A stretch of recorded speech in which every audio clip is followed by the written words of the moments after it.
Activité 2. Des réactions chimiques. Notion de la réaction chimique. Lors de la combustion du carbone, on a des réactifs avant la combustion et des produits après la combustion. Les réactifs sont le carbone et le dioxygène. Les produits, il existe un seul produit qui est le dioxyde de carbone.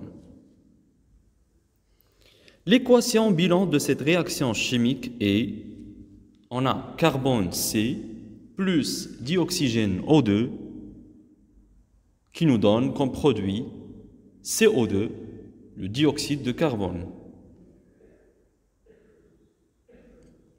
Un atome de carbone plus deux atomes d'oxygène nous produit deux atomes d'oxygène liés à un seul atome de carbone. C plus O2 produit CO2.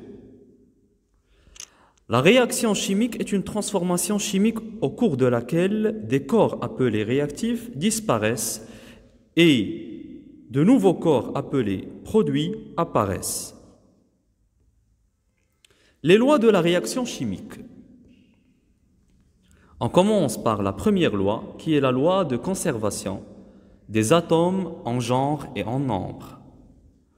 Au cours d'une réaction chimique, il y a une conservation des atomes en genre et en nombre.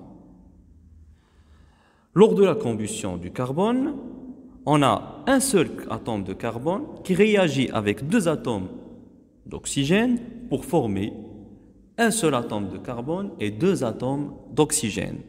Donc on peut remarquer ici que les atomes se conservent en genre et en nombre. On compte autant d'atomes dans les réactifs que dans les produits. Ainsi, on a les mêmes genres d'atomes.